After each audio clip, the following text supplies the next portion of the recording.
sexual y es un tema polémico en la sociedad a causa de los prejuicios que giran en torno a ello. Hola Mauricio, ¿cómo estás? Hola Jessy.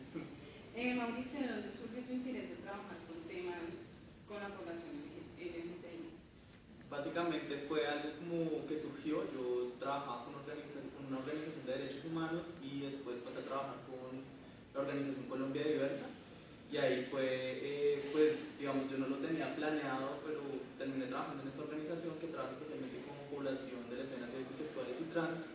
Y a raíz de eso, pues fui enganchándome en el tema y, digamos, ahí fue que surgió realmente mi interés con el tema.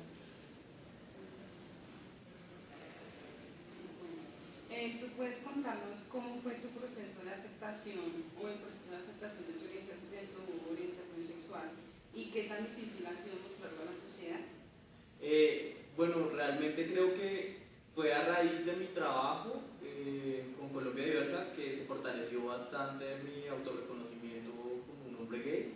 Básicamente porque si bien, digamos, personalmente desde los 17, 18 años empecé a identificarme como un hombre gay, o sea, es muy progresivo, pero es cuando empiezo a trabajar con esta organización que veo como que hay una serie de líderes y una lideresa pues como es Marcela Sánchez y Mauricio Albarracín que ellos ya venían trabajando hace mucho tiempo con estos temas, digamos, ver los temas de violencia, ver la forma y la convicción como con que ellos hablaban y trabajaban y hablaban sobre la orientación sexual y identidad de género, pues eso también me ayudó mucho como en mi proceso de autorreconocimiento y también como a no tener miedo a decirlo y asumirlo como, pues, con mucha naturalidad, entre comillas, pues, como un tema más, no veo ninguna controversia.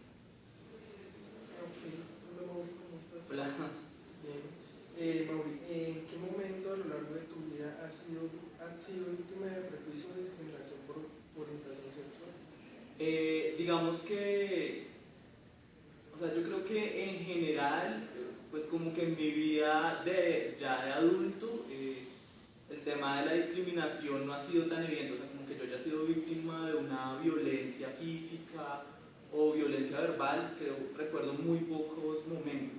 Creo que en el colegio sí viví una violencia un poco más, pues verbal obviamente, y creo que en ese momento fue cuando en mayor medida la sentí, pero cuando era menos consciente, es decir, porque creo que cuando uno evidencia más la violencia es cuando es más consciente de que tiene derechos, de que no debe ser juzgado por su orientación sexual, pero el hecho de que uno no haya vivido violencias físicas no quiere decir que uno no crezca con prejuicios y con temores.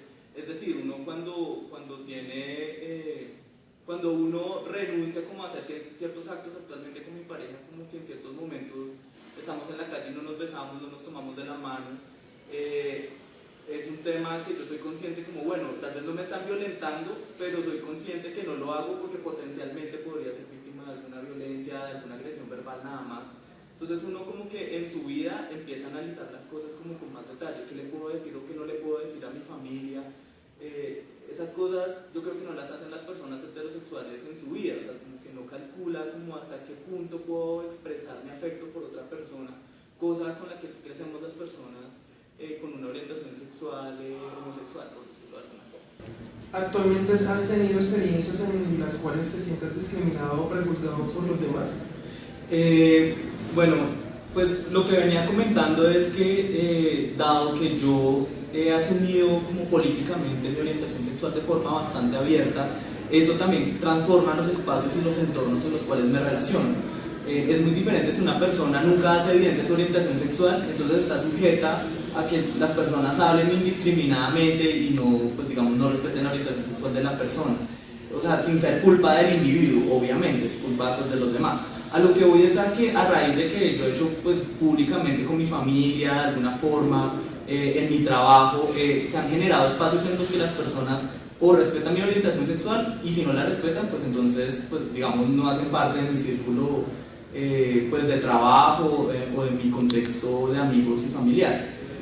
Sin embargo, como ese contexto de alguna forma pues, a uno lo protege en la medida en que pues, las personas que lo rodean a uno son personas que conocen, bueno, que soy gay y eso no genera ninguna discusión. Pero cuando uno sale de esos espacios, como decirlo de alguna forma, de seguridad, pues uno sí se enfrenta con contextos que tal vez son un poco más adversos y ahí uno sí tiene que manejar otro tipo de lenguaje, o incluso tiene que hacer casi que un proceso de explicarle a los demás, o de como, sí, de una especie de mini formación en temas pues, en relación al respeto a la orientación sexual. Me refiero, por ejemplo, cuando estoy trabajando y tengo que ir a, no sé, en un contexto carcelario, o tengo que ir a hablar con otros fiscales, o en la calle, si pues, lo que mencionaba antes, estoy con mi pareja, pues las personas tal vez pueden sentirse agredidas por hacer evidente mi orientación sexual con un gesto de afecto con mi pareja. Entonces, tal vez en esos espacios, cuando salgo de ese espacio que yo denomino como de seguridad, es cuando tal vez uno sí puede hacer más evidente el prejuicio de las demás personas. Ok. Mauricio, ya digamos entrando un poco más al campo de tu experiencia personal y laboral, ¿nos podrías comentar qué situaciones son las que más se presentan de prejuicios en la población LGBTI que tú has evidenciado? Bueno, yo pues como lo he mencionado, he sido como muy afortunado en mi contexto familiar, en mi contexto laboral, en relación al respeto por mi orientación sexual, pero esa no es la generalidad de las personas LGBTI. Muchas personas al momento que hacen pública su orientación sexual, sus familias, o sea, la primera violencia que sufren es con sus familias, que puede ir desde un señalamiento constante, como buscando incluso cómo lo pueden cambiar, entre comillas, hasta la expulsión del hogar. Entonces eso ya genera una brecha gigante con respecto a las demás personas.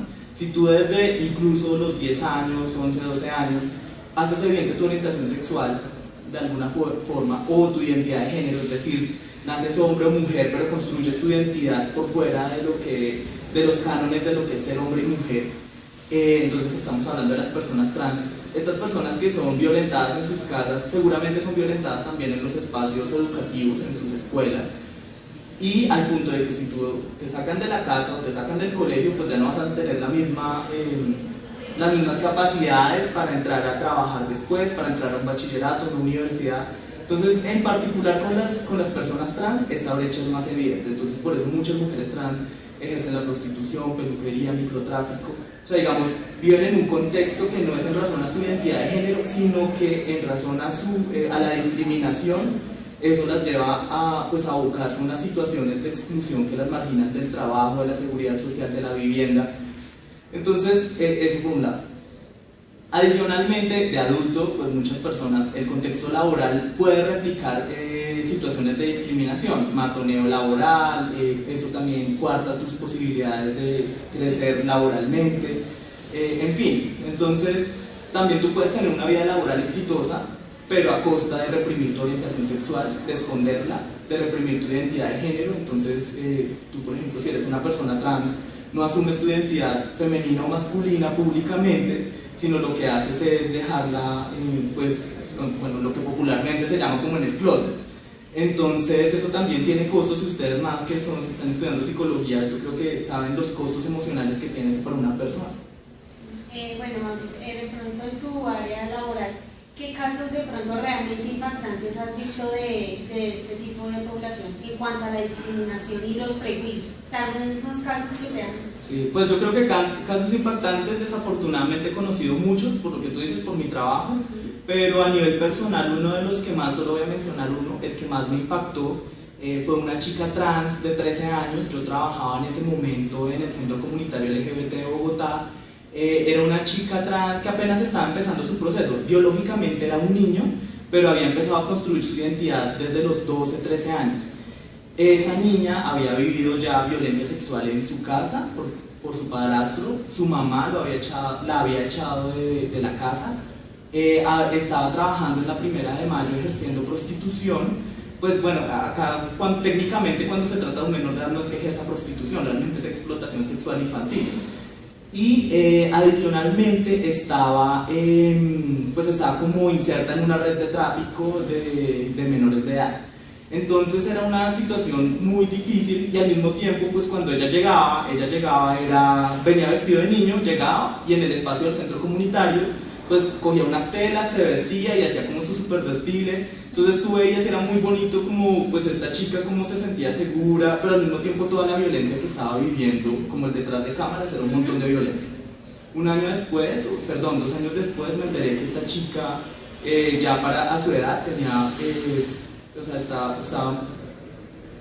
tenía muchas complicaciones derivadas de una serie de enfermedades de transmisión sexual no tratadas. Como 2-3 años después ella falleció. Entonces estamos hablando de una persona que murió a los 16, 17 años, víctima de la discriminación, del prejuicio, de la exclusión de su hogar, de la falta de trabajo de las entidades del Estado para atender a esta persona. Entonces fue una experiencia que me tocó mucho. Bueno, Mauricio, agradeciéndote pues por tu tiempo, por habernos dado este espacio para poder hacer este tipo de preguntas, pues que son importantes para el tema que estamos manejando. Entonces te agradecemos a ti, Mauricio, Jensi y Alex, y mi nombre es Ángela Calderón.